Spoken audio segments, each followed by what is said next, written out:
നമ്മുടെ hair growth ചലഞ്ചിൻ്റെ 29ാമത്തെ day ആണ്. അപ്പം നമ്മൾ ഇന്ന് ഹെയർ പാക്കും കാര്യങ്ങളൊക്കെ ഇട്ട് കൊടുക്കേണ്ട ഡേ ആണ്. അപ്പം ഞാൻ ഫസ്റ്റ് മുടിയുടെ ലെങ്തിലേക്കൊന്ന് ഓയിൽ വെച്ച് കൊടുത്തിട്ടുണ്ടായിരുന്നു. അതിന് ശേഷം ഇൻവേർഷൻ മെത്തേഡും കൂടി ചെയ്ത് കൊടുത്തിട്ടുണ്ടായിരുന്നു. അപ്പോൾ അതൊക്കെ കഴിഞ്ഞിട്ടുള്ള എൻ്റെ ഹെയർ ആണ് കേട്ടോ ഇത്. അപ്പോൾ ഇൻവേർഷൻ മെത്തേഡ് നമ്മൾ ചെയ്ത് കൊടുത്തു കഴിഞ്ഞാൽ നമ്മൾ മുടിക്കൊന്ന് പെട്ടെന്നൊരു ഉള്ള് വെച്ച പോലെ തോന്നാറുണ്ട്. അപ്പോൾ നിങ്ങളും അങ്ങനെ ട്രൈ ചെയ്ത് നോക്കിയിട്ട് നിങ്ങൾക്കും അങ്ങനത്തെ റിസൾട്ടൊക്കെ കിട്ടിയോയെന്ന് പറയണം കേട്ടോ. അപ്പോൾ അതുപോലെ തന്നെ ഇൻവേർഷൻ മെത്തേഡ് ചെയ്ത് കൊടുത്തു കഴിഞ്ഞാൽ നമുക്ക് മുടിക്ക് പെട്ടെന്ന് ഉള്ള് വെച്ചതുപോലെ മാത്രമല്ല തോന്നുന്നത്, നമ്മുടെ മുടിയുടെ ആ ഒരു ഇത് തന്നെ നന്നായിട്ടൊന്ന് മാറിക്കിട്ടും കേട്ടോ. അതായത് ആ ഒരു സ്ട്രക്ചറിൽ തന്നെ കുറച്ച് മാറ്റങ്ങൾ വരാറുണ്ട്. അതുപോലെ തന്നെ നന്നായിട്ട് മാനേജബിൾ ആകാറുണ്ട്. നിങ്ങൾ ഡെയിലി ഒന്ന് ചെയ്ത് കൊടുത്താൽ നിങ്ങൾക്ക് മനസ്സിലാകും, നന്നായിട്ട് നമ്മുടെ മുടിയിൽ ഒരു വ്യത്യാസം ഉണ്ടാകും കേട്ടോ, ആ ഒരു ഇൻവേർഷൻ മെത്തേഡിൻ്റെ മാത്രമായിട്ട്. അപ്പോൾ ഇന്നത്തെ നമ്മുടെ ഹെയർ പാക്കിലേക്ക് പോകാം കേട്ടോ. അപ്പോൾ ആദ്യം ഞാൻ ഹെയർ പാക്ക് കാര്യങ്ങളൊക്കെ ഒന്ന് ഉണ്ടാക്കി വെച്ചു. എന്താണെന്ന് നിങ്ങൾക്ക് അറിയാമായിരിക്കും, ഈ ഒരു ചലഞ്ച് ഫോളോ ചെയ്തിട്ടുള്ള ആൾക്കാർക്ക് അറിയാമായിരിക്കും. അതായത് നമ്മളിന്ന് മുട്ടയാണ് എടുത്തേക്കുന്നത്. ഒരു മുട്ട എടുത്തിട്ടുണ്ട്. ആ മുട്ടയിലേക്ക് ഒരു 2 സ്പൂൺ വെളിച്ചെണ്ണയാണ് ഞാൻ ആഡ് ചെയ്ത് കൊടുത്തിട്ടുണ്ടായിരുന്നത്. എൻ്റെ ഹെയർ ഓയിൽ കഴിഞ്ഞു കേട്ടോ. അപ്പോൾ ഞാൻ പുതിയത് ഉണ്ടാക്കി വെച്ചിട്ട് കുറച്ച് ദിവസങ്ങളായി, ഒരു 10-15 ദിവസമായി. അപ്പോൾ അതിപ്പോൾ റെഡി ആയിട്ടുണ്ടാകും. അപ്പോൾ ഇനി അത് പുതിയ ഓയിൽ എടുത്ത് തുടങ്ങണം. അപ്പോൾ അതുകൊണ്ട് തന്നെ എൻ്റെ ഹെയർ ഓയിൽ കഴിഞ്ഞിട്ടുണ്ടായിരുന്നതുകൊണ്ട് തന്നെ ഞാനിപ്പോൾ ഒരു 2 സ്പൂൺ കോക്കനട്ട് ഓയിലാണ് ആഡ് ചെയ്ത് കൊടുത്തിട്ടുണ്ടായിരുന്നത്. പക്ഷെ കഴിഞ്ഞ തവണയൊക്കെ ഞാൻ എൻ്റെ ഹെയർ ഓയിൽ തന്നെയായിരുന്നു കേട്ടോ ഇതിലേക്ക് ആഡ് ചെയ്ത് കൊടുത്തിട്ടുണ്ടായിരുന്നത്. അപ്പോൾ നിങ്ങൾക്ക് വേണമെങ്കിൽ നിങ്ങളുടെ ഹെയർ ഓയിൽ ആഡ് ചെയ്ത് കൊടുക്കാം, അല്ലാന്നുണ്ടെങ്കിൽ കോക്കനട്ട് ഓയിൽ ആഡ് ചെയ്ത് കൊടുക്കാം കേട്ടോ. അപ്പോൾ അങ്ങനെ ഒരു മുട്ടയും 2 സ്പൂൺ വെളിച്ചെണ്ണയും കൂടി ആഡ് ചെയ്ത് കൊടുത്ത് നന്നായിട്ടൊന്ന് മിക്സ് ചെയ്തെടുത്തിട്ടാണ് ഇപ്പോഴത്തെ ഈ സ്കാൽപ്പിൽ അപ്ലൈ ചെയ്ത് കൊടുക്കുന്നത്. അപ്പോൾ നിങ്ങൾക്ക് ഹെയർ ഓയിൽ വേണമെങ്കിൽ ആഡ് ചെയ്ത് കൊടുക്കാം, ഇല്ലെങ്കിൽ കോക്കനട്ട് ഓയിൽ കേട്ടോ. അപ്പോൾ നമുക്ക് എല്ലാ ഹെയർ പാക്കുകളും അപ്ലൈ ചെയ്ത് കൊടുക്കണ പോലെ തന്നെ മുടിയുടെ ഓരോരോ സെക്ഷൻസ് ആയിട്ട് എടുത്തിട്ട് അപ്ലൈ ചെയ്ത് കൊടുക്കണം. എന്നാലാണ് നമ്മുടെ സ്കാൽപ്പിൽ എല്ലായിടത്തും ആ ഒരു ഹെയർ പാക്ക് എത്തത്തുള്ളൂ കേട്ടോ. അപ്പോൾ ഈ ഒരു മുട്ട നമ്മൾ കഴിക്കണ പോലെ തന്നെ നമ്മുടെ മുടിയുടെ സ്കാൽപ്പിലേക്ക് നമ്മൾ അപ്ലൈ ചെയ്ത് കൊടുക്കുന്നതും ബെനിഫിറ്റാണ്. ആ മുട്ടയിലുള്ള എല്ലാ കാര്യങ്ങളും, എല്ലാ പോഷകങ്ങളും കാര്യങ്ങളും ഒക്കെ നമ്മുടെ ആ ഒരു മുടിവേരുകളിലേക്ക് എത്തിയിട്ട് നമ്മുടെ ഉള്ളിൽ നിന്നുള്ള നമ്മുടെ മുടി വളർച്ചയ്ക്ക്, അല്ലെങ്കിൽ നന്നായിട്ട് മുടി വളരാൻ വേണ്ടിയിട്ട് സഹായിക്കുന്ന ഒരു കാര്യമാണ് കേട്ടോ.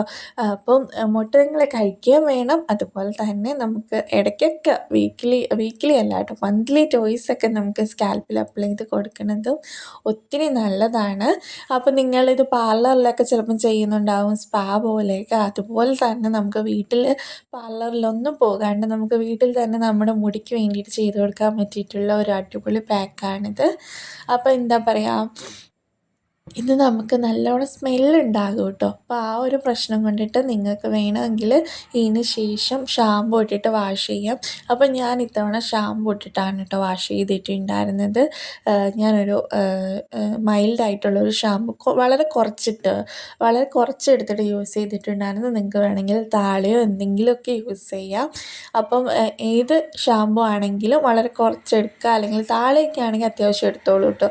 അപ്പോൾ അങ്ങനെ നാച്ചുറൽ സാധനമാണ് എടുക്കുന്നതെങ്കിൽ അത്യാവശ്യം എടുത്തു. അല്ലാതെ നിങ്ങളെന്തെങ്കിലും കെമിക്കൽ ഷാമ്പൂസോ കാര്യങ്ങളൊക്കെ എടുക്കുകയാണെങ്കിൽ വളരെ കുറച്ചെടുത്തിട്ട് ഉപയോഗിച്ചാൽ മതിയാകും. പിന്നെ നമുക്ക് ഈ ഒരു പാക്ക് 1 മണിക്കൂർ വരെ വെച്ചേക്കാം. അതിന് ശേഷമാണ് വാഷ് ഔട്ട് ചെയ്ത് കളയേണ്ടത്.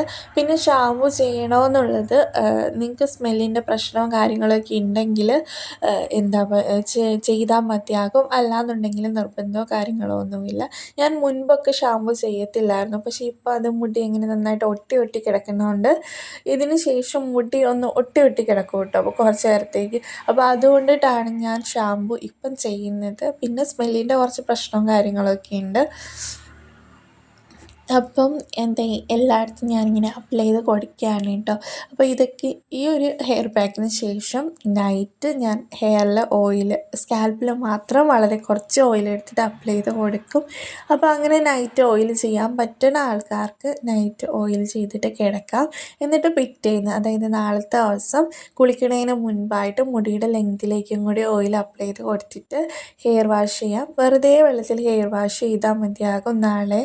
അതുപോലെ അതുപോലെ തന്നെ ഇന്ന് നൈറ്റ് സ്കാൽപ്പിൽ ഓയിൽ ചെയ്യാൻ പറ്റാത്ത ആൾക്കാർക്ക് നാളെ കുളിക്കണതിൻ്റെ ഒരു മണിക്കൂർ മുൻപായിട്ട് മുടിയുടെ ആ ഒരു സ്കാൽപ്പിലേക്ക് മുടിയുടെ ലെങ്ത്തിലേക്ക് നന്നായിട്ട് ഓയിൽ ഒഴിച്ച് കൊടുത്തിട്ട്, വളരെ കുറച്ച് ഓയിലാണ് കേട്ടോ, ഓയിൽ ഒഴിച്ച് കൊടുത്തിട്ട് നമുക്ക് ഹെയർ വാഷ് ചെയ്യാം. അപ്പോൾ അതൊക്കെയാണ് ഇന്നത്തെ ഡേയിലെ കാര്യങ്ങളും നാളത്തെ ഡേയിലെ കാര്യങ്ങളൊക്കെ. പിന്നെ ഈ ഒരു പാക്ക് നമ്മുടെ മുടിയുടെ ലെങ്തിലേക്ക് ആവശ്യമില്ല, നമ്മുടെ സ്കാൽപ്പിലേക്ക് മാത്രം അപ്ലൈ ചെയ്ത് കൊടുത്താൽ മതിയാകും. ബാലൻസ് വന്നത് ഞാൻ ആ ഒരു സെൻറ്റർ ഏരിയയിലേക്ക് കുറച്ചൊന്ന് ഒഴിച്ച് കൊടുത്തിട്ട് അവിടത്തേക്കൊന്ന് ആക്കി കൊടുക്കുന്നുണ്ട് കേട്ടോ. പിന്നെ ഇത് കഴിഞ്ഞ ശേഷം നിങ്ങൾക്ക് വേണമെങ്കിൽ മുടി ഒന്ന് കവർ ചെയ്ത് വയ്ക്കാം. ഞാനപ്പോൾ ഒന്ന് കവർ ചെയ്ത് വെച്ചിട്ടുണ്ടായിരുന്നു. കുറച്ച് കഴിയുമ്പോൾ ഇത് ഒലിച്ചിറങ്ങണ പോലെ വരും കേട്ടോ. അപ്പോൾ അതുകൊണ്ടിട്ട് ഞാനൊന്ന് കവർ ചെയ്ത് വെച്ചിട്ട് കൊടുത്തിട്ടുണ്ടായിരുന്നു. അപ്പോൾ ഇനി അടുത്ത വീഡിയോയിൽ കാണാം.